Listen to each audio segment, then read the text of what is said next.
Assalamualaikum warahmatullahi wabarakatuh. Bertemu lagi dengan saya Bagas Abi Pratama. Kali ini kita akan membahas materi alat optik. Ada 3 alat optik yang kita bahas nanti. Yang pertama itu ada mata, yang kedua ada loop atau kaca pembesar, yang terakhir ada mikroskop.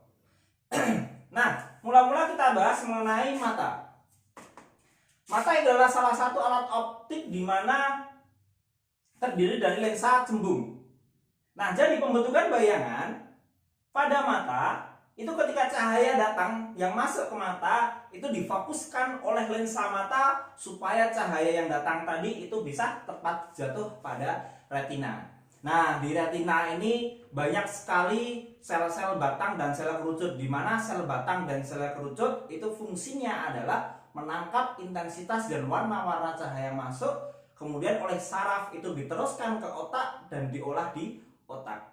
Di sini bayangan yang jatuh di retina sifatnya nyata terbalik diperkecil. Itulah yang saya namakan mengolah tadi. Bayangan yang jatuh di sini kan terbalik. Tetapi kita melihat benda itu tidak terbalik. Nah, ini adalah fungsi otak untuk mengolah mengolah bayangan yang jatuh di retina tadi. Nah, Bapak catatkan di sini bahwa bayangan atau fokus cahaya, jatuhnya cahaya itu harus tepat di retina. Kenapa? Kalau dia tidak tepat pada retina, maka bayangan yang kita lihat itu blur. Begitu ya. Contohlah, kalian letakkan tangan kalian di depan, kemudian kalian fokus di benda di belakang kalian. Maka tangan kalian itu seperti ngeblur gitu kan, tidak fokus. Nah, itu artinya apa? Bayangan atau cahaya dari tangan kalian tadi itu tidak tepat jatuh pada retina. Dan ketika kalian fokus di tangan kalian, kalian melihat jelas tangannya. Artinya apa? Cahaya dari tangan kalian itu jatuh tepat pada retina. Sampai sini nggak bingung ya? Nah, kemudian ada istilah akomodasi dan tidak berakomodasi. Sebenarnya akomodasi itu adalah kemampuan mata untuk menfokuskan cahaya. Nah, di sini ketika kita melihat benda yang sangat jauh, mata kita rileks. Artinya apa? Mata kita tidak berakomodasi. Sedangkan ketika kita melihat benda yang sangat dekat, mata kita berakomodasi. Kalau masih bingung dengan kata akomodasi, ibaratkan saja akomodasi itu sebagai melotot. Kalau kita melihat benda yang sangat jauh, mata kita rileks, tidak perlu melotot untuk melihatnya. Coba kalian letakkan tulisan di depan kalian dan coba kalian lihat dan dekatkan lagi. Mata kalian semakin didekatkan akan semakin melotot. Artinya mata kalian ketika melotot itu berakomodasi secara maksimal. Seperti yang Bapak bilang tadi, ketika kita rileks atau tidak berakomodasi, bayangan itu terletak pada jarak yang tak hingga atau benda itu terletak pada jarak yang jauh. Ketika benda itu terletak pada jarak yang dekat, mata kita itu berakomodasi maksimal. Begitu ya? Oke. Ketika mata itu sudah kemampuan otot mata itu sudah tidak bekerja dengan baik, lensa ini tidak memipih dan mencembung dengan baik, maka bayangan itu tidak tepat tidak tepat jatuh pada retina. Akhirnya apa? Ngeblur. Itulah yang dinamakan sebagai cacat mata atau kelainan pada mata. Kali ini kita akan bahas 2 saja kelainan dari mata, yaitu ada miopi dan hipermetropi. Miopi ini adalah rabun jauh. Rabun jauh ini bisa ditolong dengan lensa cekung. Lensa cekung. Sedangkan hipermetropi itu bisa ditolong dengan lensa cembung. Kenapa begitu, Pak? Begini penjelasannya. Cacat mata miopi atau kelainan mata miopi, sinar yang datang itu tidak tepat jatuh pada retina, tapi dia di depan retina. Supaya titik ini bisa tepat jatuh pada retina, maka kita memerlukan lensa cekung. Kenapa lensa cekung? Karena sifatnya lensa cekung itu menyebarkan cahaya. Jadi sebelum cahaya masuk ke mata, disebarkan dulu oleh lensa cekung. Sehingga bentuknya akan ke atas sana nanti cahayanya, kemudian dia tepat jatuh di retina. Nah, inilah kenapa kita harus menggunakan lensa cekung untuk rabun jauh. Nah, untuk hipermetropi sebaliknya kita gunakan lensa cembung. Pada cacat mata hipermetropi, bayangan itu jatuh di belakang retina. Supaya bayangan ini jatuh tepat pada retina, maka kita harus gunakan lensa cembung, di mana sifat lensa cembung itu mengumpulkan cahaya atau menfokuskan cahaya. Jadi nanti ketika sinar datang itu dikumpulkan dulu oleh lensa cembung, barulah masuk ke mata, sehingga bayangan terakhir yang terjadi itu tepat pada retina. Nah, kemudian untuk lensanya, kekuatan lensa cembung dan cekung, untuk menghitungnya kita bisa gunakan rumus P sama dengan super F. Kekuatan lensa itu apa sih, Pak? Sebenarnya kalau kalian pernah dengar teman kalian, kamu min berapa sih? Mata kamu min berapa? Nah, itu yang dimaksud min berapa itu kekuatan lensa berapa yang kamu pakai. Maksudnya seperti itu. Min 1 kah, min 1/4 atau min setengah. Nah, kekuatan lensa P itu bisa didapat dari fokus lensanya. Tapi hati-hati, bumbui tanda negatif. Karena fokus lensa di sini, lensa cekung itu fokusnya negatif. P inilah simbol untuk kekuatan lensa. Satu aja lah di dioptri. Kalian juga bisa pakai juga P sama dengan negatif PR. PR itu punctum proximum, di mana itulah titik jauh mata. Di sini kalau kalian gunakan 1/F, maka fokusnya itu harus dalam satuan meter.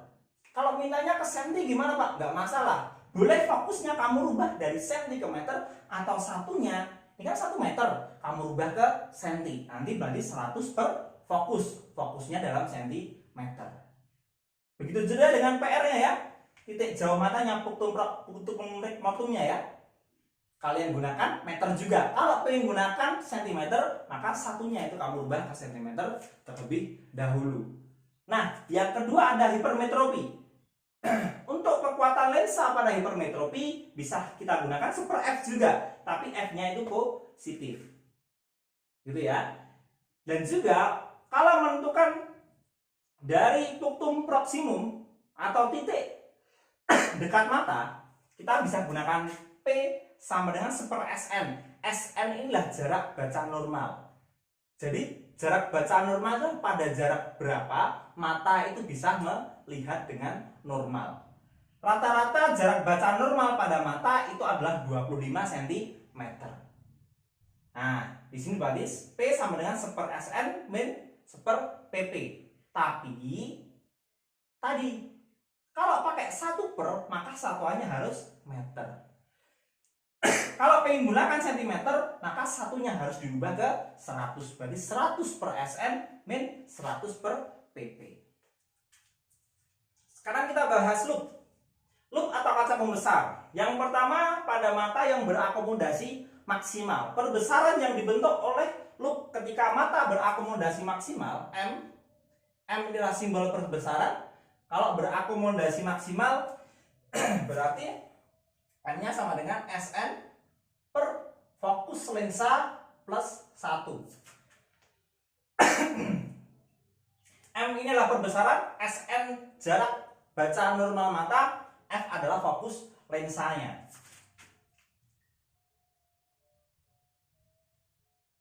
Nah, kemudian ada perbesaran berakomodasi maksimal pada jarak tertentu. Ini berakomodasi maksimal pada jarak tertentu. Pada jarak X katakanlah.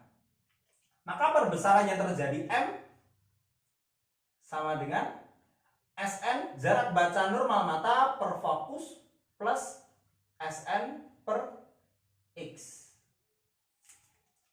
SN ini adalah 25 cm atau 0,25 meter, terserah, yang penting satuannya konsisten. Kalau pengen pakai senti ya gunakan senti semua, kalau pengen meter ya gunakan meter semua. Nah, untuk perbesaran pada mata yang berakomodasi minimal, M-nya perbesarannya itu adalah SN per fokus. Jadi SN jarak baca normal, fokusnya itulah fokus lensa. Hanya simpel ini saja. Pak, penurunan rumusnya bagaimana? Sepertinya terlalu panjang, jadi kalian pahami saja langsung ini. Tidak begitu ribet kok, lumayan simpel. Nah, biasanya yang keluar memang perbesaran pada mata berakomodasi maksimal atau berakomodasi minimal. Nah, untuk perbesaran murni sebuah lensa tanpa kita lihat, perbesaran murni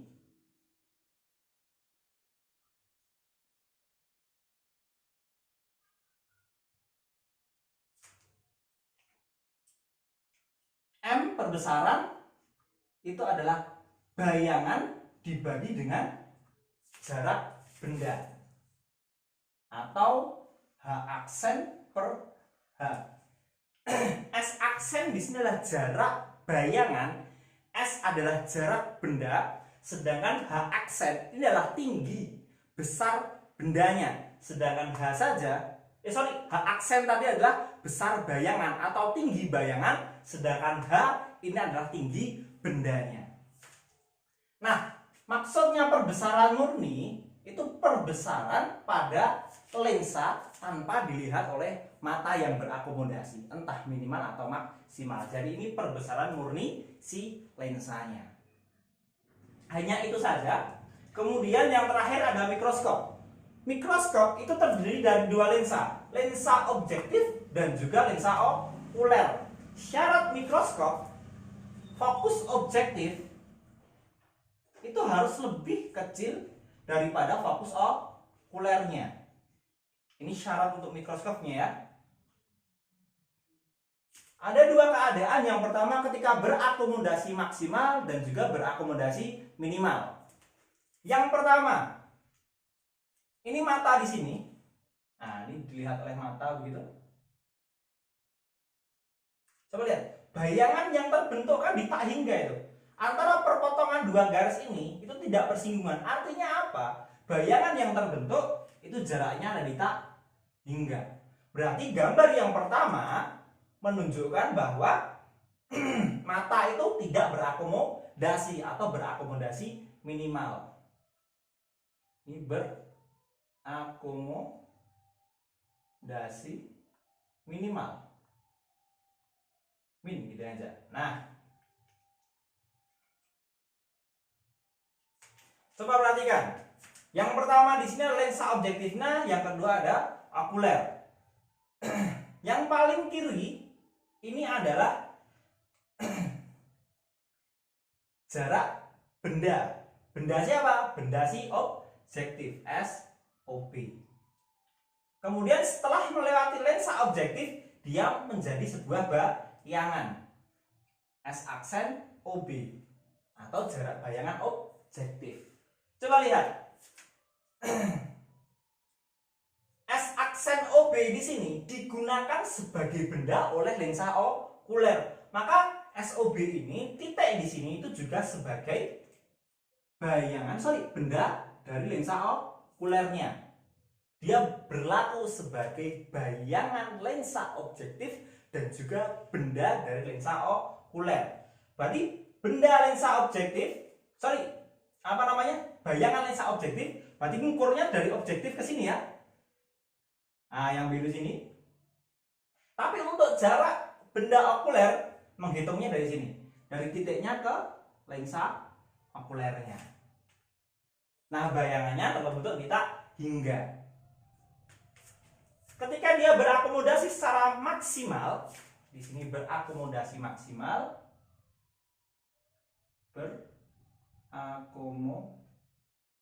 maksimal. Nah, gini. Matanya ada di sini. Nah, di sini dia terbentuk sebuah bayangan okuler. Bapak terangkan dari sebelah kiri dulu. Yang paling kiri ini adalah bendanya objektif, SOB. Setelah melewati objektif, dia menjadi bayangan lensa objektif. Nah, bayangan lensa objektif sama kayak tadi, diukurnya dari lensa objektif ya. Bayangan lensa objektif ini juga digunakan sebagai benda lensa okulernya, SOK-nya. Nah, SOK itu dari titik sini ke lensa okuler. SOK. Nah, benda okuler SOK-nya tadi setelah melewati lensa okuler dia menjadi yang paling panjang nih. Nah, inilah bayangan akhir yang terbentuk, bayangan objektif. Okuler, bayangan okulernya. Nah, di sini itu S aksen OK, bayangan dari lensa okuler. Oke, kita bahas satu-satu ya. Berakomodasi minimal dulu. Yang penting kalian paham tuh. Ketika berakomodasi minimal, jarak yang terbentuk itu tak hingga perpotongan antara dua garis ini tidak saling menyatu. Kalau berakomodasinya maksimal, perpotongan garis ini itu akan membentuk sebuah bayangan. Nah, yang berakomodasi berakomodasi minimal. Yang berakomodasi maksimal perbesarannya untuk lensa objektif.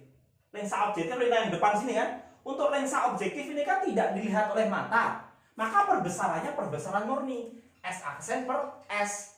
Kalau lensanya lensa objektif, maka S aksennya S aksen objektif dan SOB-nya S dan bendanya itu benda dari objektif SOB. Nah, untuk lensa okuler ini kan dilihat oleh mata. Artinya apa? Dia juga berlaku berakomodasi. Kalau di sini berakomodasi minimal, okuler ini kan lensa cembung juga, sama aja dengan loop. Ketika dia berakomodasi minimal, maka perbesaran di okulernya sama aja berakomodasi minimal untuk lensa cembung, lensa okuler.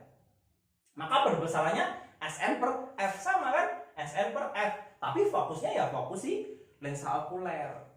Jadi, Bapak ulangi, untuk perbesaran objektifnya itu perbesaran lensa murni.